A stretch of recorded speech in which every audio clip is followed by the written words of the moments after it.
சரி, அடுத்த தகவல். JM Dev groups private limited கம்பெனியை பொறுத்த வரைக்கும் யாரையும் என்கிட்ட எந்த விதமான பெனிஃபிட்டையும் உறிஞ்சி எடுக்கக்கூடாது. உங்கள் வேலை என்னவோ அதை மட்டும்தான் நீங்கள் பார்க்கணும். ஓகே, நீங்கள் நல்ல பேர் வாங்கணுன்றதுக்காக என்கிட்ட இருக்கிற பெனிஃபிட்லாம் நீங்கள் எடுக்கக்கூடாது. ஓகே, அது ரொம்பவே தீங்கு. உங்கள் பெனிஃபிட் எனக்கு தேவையே கிடையாது. ஓகே, தனி மனித சுதந்திரத்தில் நான் எப்போவுமே தலையிட மாட்டேன். ஆனால் என்னோடய விஷயத்தில் நீங்களும் தலையிடக்கூடாது. ஓகே, சரி, அடுத்த தகவல். Company discussion. ஒவ்வொரு கம்பெனியுமே பொறுத்த வரைக்கும் இனிமேல் ரூல்ஸ் அண்ட் ரெகுலேஷனை ஃபாலோ பண்ணணும். காசு கிடைக்குதே இல்லையோ, எரர் தான் கிடைக்கிது. அதனால் காசு கிடைக்கலான்னு பரவாயில்ல, எரர் ஏற்படக்கூடாது. ஓகே, அதனால் எல்லா கம்பெனியுமே பொறுத்த வரைக்கும் எல்லா இடத்துலையுமே சிசிடிவி கேமரா அமைங்க, எல்லாருக்கும் ஐடி கார்டு கொடுங்க, எல்லாருக்கும் ரூல்ஸ் அண்ட் ரெகுலேஷனை சொல்லிடுங்க. தினந்தோறும் வாரத்துக்கு ஒரு டைமாக ட்ரைனிங் இருக்கணும். அந்த ட்ரைனிங்கு ஒரு 4-5 மணி நேரமாவது எல்லா விஷயத்தையும் சொல்லித்தரணும். எப்படி என்ன ஏதுன்னு. சும்மா அவங்கள எதுவும் ஆர்வத்தில் அமுச்சு விட்டு சும்மா காசு மட்டும் கிடச்சி அப்போலாம் எதுவுமே தோதாகாது. 4-5 மணி நேரம் உட்கார வச்சு ஒரு பெரிய ஒரு ஸ்பீச்சாளர் கூட்டிகிட்டு வந்துட்டு இந்த மாதிரி அவர்கிட்ட எல்லா விஷயத்தையும் எல்லா வகையிலையும் ட்ரைனிங் கொடுக்கணும். ஒரு நல்ல நல்ல விஷயத்த சொல்லணும், புக்ஸை பற்றி சொல்லணும், எல்லா விஷயத்தையும் ட்ரைனிங் ஆனால் தான் அங்கே ஜாபு. எதுவுமே தெரியாத ஆளுங்களை கூட்டிகிட்டு வந்துட்டு ஏன் உசுரை வாங்குறீங்க? அதனால் கம்பெனி பொறுத்தவரையும் ரூல்ஸ் அண்ட் ரெகுலேஷனை ஃபாலோ பண்ணுங்க. ஓகே, சரி, அடுத்த தகவல். எர்த்தை பொறுத்த வரைக்கும் நான் ஆல்ரெடி சொல்லிட்டேன், பொருள் தான் தேவைப்படுதுன்னு. காலங்காத்தால் எழுந்திரிச்சா போதும், பட்டர்ஃப்ளை அட்டாக் பண்ணிக்கிட்டு ஒருத்தர் துன்புறுத்திக்கிட்டு ஒரு ஒற்றுமை கிடையாது. நமக்கு யாராவது உதவி பண்ணாங்கன்னா அவங்களே பிடிச்சி யாராவது ஏற்படுத்துறது. ஃபேமிலியில் ஒரு ஒற்றுமை கிடையாது, ஃபேமிலியை பிடிச்சி துன்புறுத்துறது. எல்லாமே ஒரு உளவியல் ரீதியாக சால்வ் பண்ணலாம்னு நினைக்கிறதே கிடையாது. ஓகே, சோப்பனாங்கிலேருந்து வர்ற கேஸெல்லாம் அப்படி தான் இருக்குது.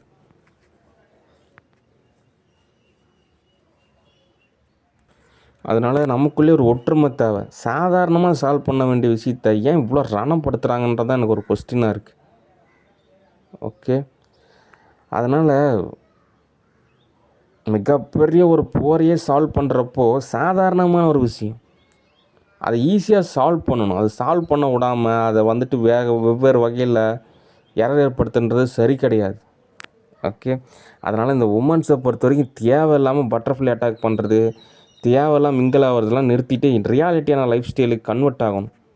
ஓகே, அதுக்குண்டான ஒரு முயற்சியாவது எடுக்கணும். ஒரு வருஷமோ. ஜேம்ஸ் கேமரோன்னு அவதார படம் எடுக்கிறதுக்கு 12 வருஷம் ஆச்சு. அந்த மாதிரி தான் ஒவ்வொன்றா தான் முயற்சி பண்ணணும். நெகட்டிவாக முயற்சி பண்ணோம், குறுக்கு வழியில் போனோம் அப்படின்னா தோதாகாது.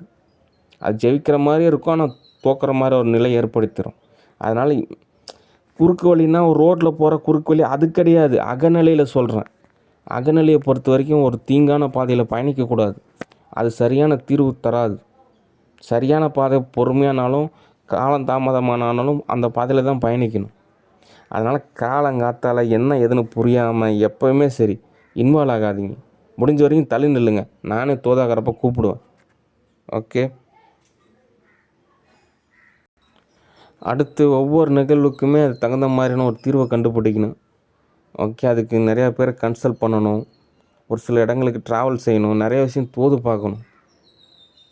ஓகே, அடுத்து ஸ்டூடியோவை பொறுத்த வரைக்கும் ஒரு ஒற்றுமை அப்படின்றது ஒரு கொஸ்டினாக இருக்குது. ஓகே, ஒரு டீமில் ஒரு ஒற்றுமை கிடையாது. ஒரு நடிகர், நடிகை, ஒரு ஆர்டிஸ்ட்டு அப்படிலாம் ஏதோ போதானாலுமே அவங்களுக்குள்ளே ஒரு ஒற்றுமை கிடையாது. ஏன்னா நம்ம சரி ஓகே நம்மளோட நிலைக்கு நம்ம ஒரு மூவி இவங்க இன்றைக்கி புக் பண்ணுறாங்களா, சரி நம்மளால நான் ஒரு உதவி ஒரு 10,000 ஒரு 50,000 காசு கொடுக்கலாம், அதுக்கப்புறம் ஒவ்வொன்றா தோதாக அப்படி நினைக்கணும். ஓகே, நம்ம எல்லா பொழப்பையும் விட்டுட்டு ஸ்டூடியோவில் உட்காந்து நம்ம ஸ்டூடியோ வேலை செய்கிறோம், எதாவது காசு கிடைக்கணும். கடைசியில் ஸ்டூடியோவில் நாம அப்படின்றப்போ எங்கே போகிறது? ஓகே, அதனால் சம்பாதிக்கிறதுக்குண்டான ஆப்பர்ச்சுனிட்டி இருக்குது. சம்பாதிக்கிறப்பவே சம்பாரிச்சிக்கிட்டா தான். அதுக்கப்புறம் போய் சம்பாதிக்கணும்னு நினச்சாலாம் ரொம்ப ரிஸ்க்கு. அதனால் சூழ்நிலை அமைகிறப்பவே சம்பாதிக்கணும். ஆனால் அதுக்கு ஒரு ஆதரவு தேவைப்படுது. அதனால் கஷ்டம்தான், ரொம்ப கஷ்டம்தான். எப்படியாவது ஒரு முயற்சி செஞ்சு ஒரு நாளைக்கு ஒரு மூவியாவது புக் பண்ணால் கூட அது ஏதோ ஒரு வகையில் பயன் தரும். ஏன்னா வறுமை நிலை அப்போ தான் சால்வ் ஆகும். ஓகே, சரி, அடுத்த தகவல்.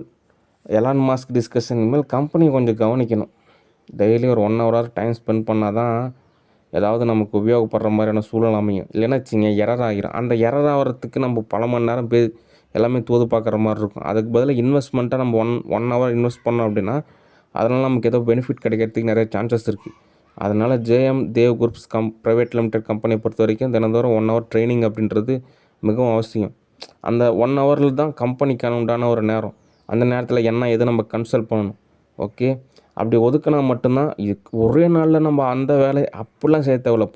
பொறுமையாக ஒர்க் பண்ணாலே போதும். அதனால் 1 ஹவராவது நம்ம ஒர்க் பண்ணால் தான் என்ன எது நமக்கு ஓரளவு தோதாகும். ஓகே, ஏன்னா ஒரு நாளைக்கு 24 மணி நேரத்தில் 1 ஹவர் டைம் ஸ்பெண்ட் பண்ணுறதுன்றது ஒரு நல்ல விஷயந்தான். ஓகே, சரி. கம்பெனியை பொறுத்த வரைக்கும் ஒரு இணக்கம் தேவை. ஓகே, ஒரு ஃபேமிலி மாதிரி ஒரு இணக்கம் தேவை. ஏன் அப்படின்னா ஒரு எதிரும் புதிருமாக இருக்கிற மாதிரி இருக்குது.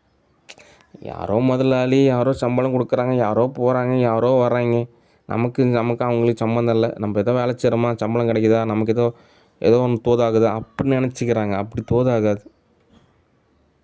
ஏன் அப்படின்னா கம்பெனி பக்கத்துலேயே நான் வீடு அமைக்கலான் இருக்கேன், எனக்கு எல்லா கிச்சன் அமைக்கலான் இருக்கேன், அங்கேயே ஜிம் அமைக்கலான் இருக்கேன், எனக்கு எல்லா வசதியுமே தோதாகிற மாதிரி ஒரு இடத்த அமைக்கலான் தான் இருக்கேன்.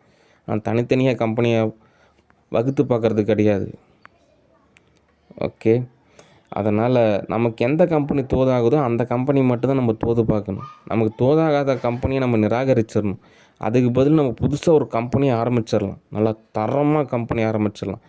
ஓட்ட உடச்சலான கம்பெனியை வச்சுக்கிட்டு நமக்கு ஏன் துன்பத்தை அனுபவிக்கணும்?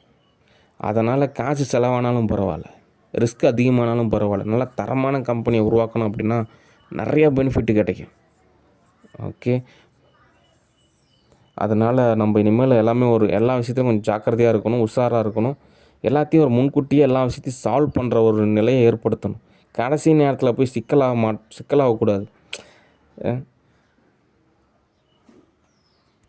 சரி, லோன் விஷயத்தை பொறுத்த வரைக்கும் மேக்ஸிமம் லோனை அவாய்ட் பண்ணுறது தான் நல்லது. லோனே தேவை கிடையாது. இருக்கிறத வச்சு தோது பார்த்துக்கணும். அப்படியே லோனு தேவைப்பட்டாலுமே அந்த லோன் வழங்கக்கூடிய கம்பெனி நம்ம நல்ல கம்பெனியாக இருக்கணும். அந்த கலெக்ஷனுக்கு வரவங்களும் நல்ல நபராக இருக்கணும். ஓகே, திடுதிப்புன்னு மாற்றிட்டு நமக்கு ஒரு பதட்டத்தை ஏற்படுத்தக்கூடிய கம்பெனின்றது நமக்கு தோதாகாது. ஏன்னா நம்ம சம்பாரித்து அவங்களுக்கு கொடுக்க போகிறோம், அவங்களுக்கு தான் பெனிஃபிட்டு. ஓகே, இப்போது இன்சூரன்ஸ் கம்பெனி மாதிரி தான். இன்சூரன்ஸ் கம்பெனி 1000 பேர்கிட்டருந்து காசு வாங்கி ஒருத்தருக்கு காசு கொடுப்பாங்க. அது ஒரு பாதுகாப்பும் இருக்குது. ஆனால் பெனிஃபிட் ஆகிறது யார்? இன்சூரன்ஸ் கம்பெனி நடத்துகிறவங்களுக்கு தான். அதே மாதிரி தான் லோன் கம்பெனி அவங்களுக்கு தான் ஊருப்பட்ட பெனிஃபிட்டு. அதனால் ஒரு சில நிலையில் கொஞ்சம் அட்ஜஸ்ட்மெண்ட்டு அப்படின்றது ஒன்றும் உங்களுக்கு பெரிய நஷ்டத்தை ஏற்படுத்த போகிறது கிடையாது. ஓகே, ரொம்ப உணுப்பாக பிழைக்க நினச்சிங்கன்னா அது தோதாகாது. ஓகே.